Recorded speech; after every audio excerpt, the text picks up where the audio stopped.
श्री गणेशाय नमः। ओम नमो भगवते वासुदेवाय नमः। वैशाख मास महत्तम अध्याय 12। इस अध्याय में वैशाख की अक्षय तृतीया और द्वादशी की महत्ता, द्वादशी के पुण्यदान से एक कुतिया का उद्धार। सूर्यदेव जी कहते हैं कि जो मनुष्य अक्षय तृतीया को सूर्य उदय काल में प्रातः स्नान करते हैं और भगवान विष्णु की पूजा करते तथा कथा सुनते हैं, वह मोक्ष के भागी होते हैं। जो उस दिन श्री मधुसूदन की प्रसन्नता के लिए दान करते हैं, उनका वह पुण्य कर्म भगवान की आज्ञा से अक्षय फल देता है। वैशाख मास की पवित्र तिथियों में शुक्ल पक्ष की द्वादशी समस्त पाप राशि का विनाश करने वाली है। शुक्ल द्वादशी को जोग के पात्र के लिए जो अन्न दिया जाता है, उसके एक एक दाने में कोटि कोटि ब्रह्मण बोझ का पुण्य होता है। शुक्ल पक्ष की एकादशी तिथि में जो भगवान विष्णु की प्रसन्नता के लिए जागरण करता है, वह जीवन मुक्त होता है। जो वैशाख की द्वादशी तिथि को तुलसी के कोमल दलों से भगवान विष्णु की पूजा करता है, वह समूचे कुल का उद्धार करके वैकुंठ लोक का अधिपति होता है। जो मनुष्य त्रयोदशी तिथि को दूध, दही, शक्कर, घी और शुद्ध मधु, इन 5 द्रव्यों से भगवान विष्णु की प्रसन्नता के लिए उनकी पूजा करता है तथा जो पंचामृत से भक्ति पूर्वक श्री हरि को स्नान कराता है, वह संपूर्ण कुल का उद्धार करके भगवान विष्णु के लोक में प्रतिष्ठित होता है। जो सायंकाल में भगवान विष्णु की प्रसन्नता के लिए शरबत देता है, वह अपने पुराने पाप को शीघ्र ही त्याग देता है। वैशाख शुक्ल एक द्वादशी में मनुष्य जो कुछ पुण्य करता है, वह अक्षय फल देने वाला होता है। प्राचीन काल में कश्मीर देश में देवव्रत नाम एक ब्राह्मण थे।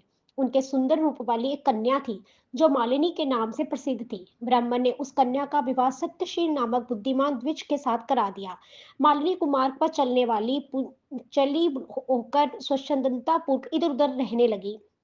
वह केवल आभूषण धारण करने के लिए पति का जीवन चाहती थी। उसकी हितैषणी नहीं थी। उसके घर में काम-काज करने के बहाने उपपति रहा करता था। सभी जाति के मनुष्य जार के रूप में उसके जहाँ ठहरते थे। वह कभी पति की आज्ञा का पालन करने में तत्पर नहीं हुई।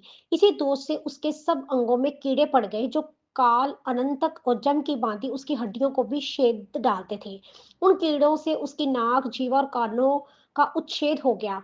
स्तन और उंगलियां गल गई। उसमें पंगुता भी आ गई। इन सब क्लेशों से मृत्यु को प्राप्त होकर वह नरक की यातनाएं भोगने लगी। 1,50,000 हर्ष वर्षों तक वह तांबे के पांडव में रहकर जलाई गई। 100 बार उसे कुत्ते की झोनी में जन्म लेना पड़ा। तत्पश्चात सोविर देश में पदम बंधु नामक ब्राह्मण के घर में वह अनेक दुखों से घिरी हुई कुतिया हुई। उस समय भी उसके कान, नाक, पूंछ और पैर कटे हुए थे। उसके सिर में कीड़े पड़ गए थे और जोनी में भी कीड़े भरे रहते थे। राजन, इस प्रकार 30 वर्ष बीत गए। एक दिन वैशाख के शुक्ल पक्ष की द्वादशी तिथि को पद्मबंधु का पुत्र नदी में स्नान करके पवित्र हो भीगे वस्त्र से घर आया। उसने तुलसी की बेदी के पास जाकर अपने पैर धोए। देव योग से वह कुतिया बेदी के नीचे सोई हुई थी। सूर्योदय से पहले का समय था। ब्राह्मण कुमार के चरणोदक से वह नहा गई और तत्काल उसे सारे पाप नष्ट हो गए। फिर तो उसी क्षण उसे अपने पूर्व जन्मों का स्मरण हो आया।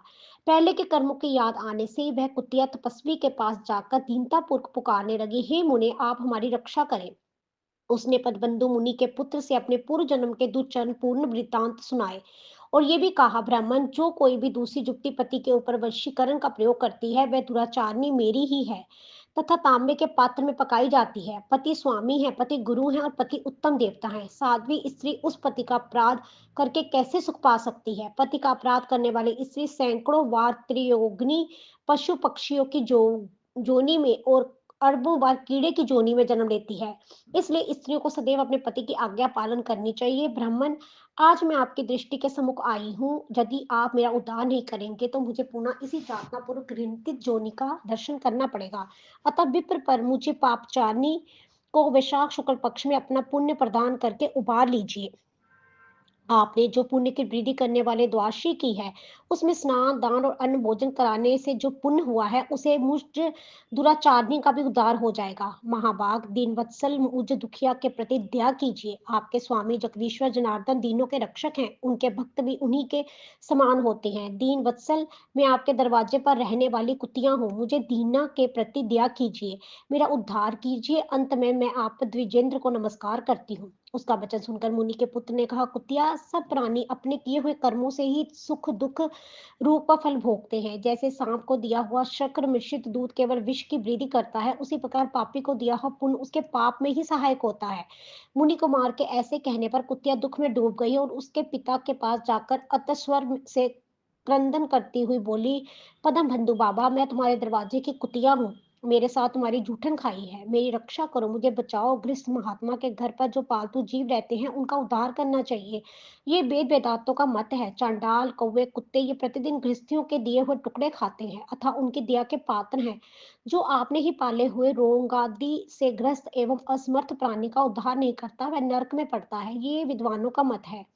संसार के सृष्टि कराने वाले भगवान विष्णु एक तो कर्ता बनाकर स्वयं ही पत्नी, पुत्र आदि के व्यास से समस्त जंतुओं का पालन करते हैं, अतः आपने पोष्य वन की रक्षा करनी चाहिए। ये भगवान की आज्ञा है। दयालु होने के कारण आप मेरा उद्धार कीजिए।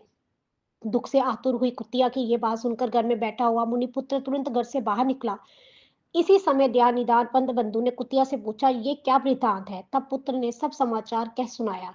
उसे सुनकर पद बंधु बोले, बेटा, तुमने कुतिया से ऐसे वचन क्यों कहा? साधु पुरुषों के मुंह से ऐसी बात नहीं निकलती। वत्सत, देखो तो, सब लोग दूसरों का उपकार करने के लिए उदत रहते हैं। चंद्रमा, सूर्य, वायु, रात्रि, अग्नि, जल, चंदन, वृक्ष और साधु पुरुष सदा दूसरों की भलाई में लगे रहते हैं। दैत्यों को महाबली जानकर महर्षि दधीचि ने देवताओं का उपकार करने के लिए दयापूर्वक उन्हें अपने शरीर की हड्डियां ही दे दी थी। महाभाग पूर्व काल में राजा शवि ने कपुत्र के प्राण बचाने के लिए मुक्केबाज को अपने शरीर का मांस दे दिया था। पहले इस पृथ्वी पर जीमतु वाहन नामक राजा हो गए। उन्होंने एक सर्प का प्राण बचाने के लिए महात्मा गरुड़ को अपना जीवन समर्पित कर दिया था। इसलिए विद्वान ब्राह्मणों को दयालु होना चाहिए। क्या इंद्रदेव शुद्ध स्थान में ही वर्षा करते हैं? अशुद्ध स्थान में जल नहीं बरसाते? क्या चंद्रमा चंडालों के घर में प्रकाश नहीं करते? अतः बार बार प्रार्थना करने वाली इस कुतिया का मैं अपने पुण्य से उद्धार करूंगा। इस प्रकार पुत्र की मान्यता का निराकरण करके परम बुद्धिमान पद बंधु ने संकल्प किया, कुतिया ले, मैंने द्वाशी का महापुण्य तुझे दे दिया। ब्राह्मण के इतने कहते ही कुतिया ने सहसा अपने प्राचीन शरीर का त्याग कर दिया और दिव्य देह धारण कर दिव्य वस्त्र आभूषण से विभूषित हो 10 दिशाओं को प्रकाशित करती हुई ब्राह्मण की आज्ञा से सर्वलोक को स्वर्ग लोक को चली गई। वहां महान सुखों का उपभोग करके इस पृथ्वी पर भगवान नर नारायण के अंश से उर्वशी नाम से प्रकट हुई। जय जय श्री हरि। अध्याय 12 संपूर्ण। ओम नमो भगवते वासुदेवाय नमः।